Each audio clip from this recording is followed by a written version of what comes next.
I was attracted to radio even as a young kid. Not because I necessarily wanted to be on radio, not because I necessarily thought people on radio were cool, although I did in many regards. Because I saw it then, and I see it today, as the most ubiquitous outlet to get across a point of view. And in addition to that, I guess when I was 13 or 14, for reasons I can't completely explain, I became focused like a laser on America's founding. What makes America so great? And it was fortuitous that my family and I lived about an hour or 45-minute train ride from Independence Hall. I would take the train with my buddy Eric Christensen. His apartment was above a pharmacy. As a young kid, he lived with his mother. We'd take the train. It was the Reading, became the SEPTA train, down to the Market Street station in Philadelphia, not too far from City Hall. But rather than making a right turn, we'd make a left turn and walk a bit to Independence Hall. And we did this many, many weekends. And we walked through Independence Hall. We read everything we could read. The park guards, we talked to them, learned as much as we could. The first custom house, Betsy Ross's home. The burial place for Benjamin Franklin and his wife. We'd walk around that Independence Hall, which was the Pennsylvania State Assembly building. We'd look at the assembly room. We'd look at the chair where George Washington sat. We were looking at a room where the Declaration of Independence was debated, amended, and adopted. We were looking at a room where almost a decade later, the Constitution of the United States, for 5.5 hot Philadelphia summers, was debated and debated and then adopted to send to the states. We saw where the Supreme Court met.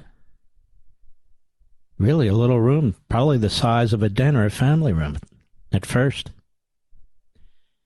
We saw what's called the upper house, the Senate, where the Senate met.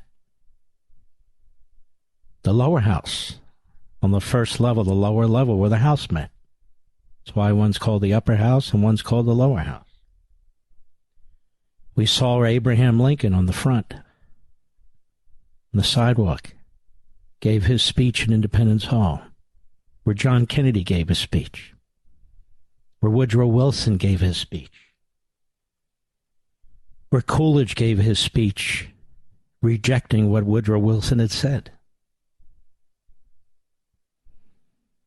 When we were kids, the Liberty Bell was housed in Independence Hall. Now, of course, it's housed in Constitution Hall, which they built across the way.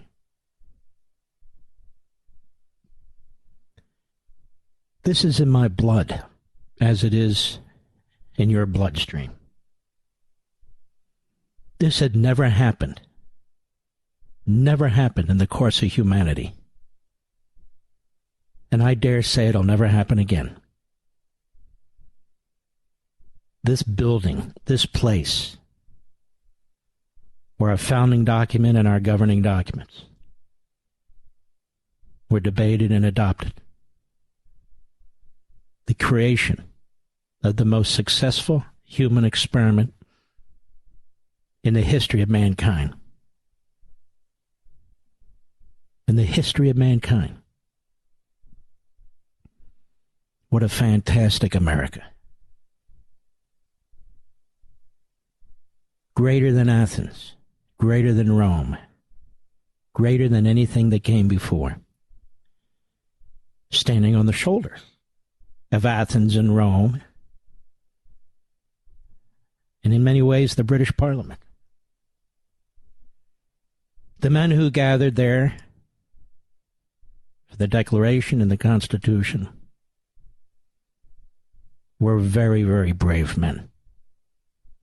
No matter what you've heard about them, no matter what they're saying about them. These are men who put aside their lives and their fortunes, put aside their families. Traveling was difficult, disease was widespread, to establish the freest, most just, most prosperous nation on the face of the earth. They didn't know it at the time, but what they did know is that they were creating the foundations for such a country. They're condemned by the enemies of this country today for not resolving all the conflicts right there and then. No country does that. It was an impossibility. But they created the avenues through which a more perfect nation could over time be established. But the nation had to be established in the first place. And they did a pretty damn good job of it.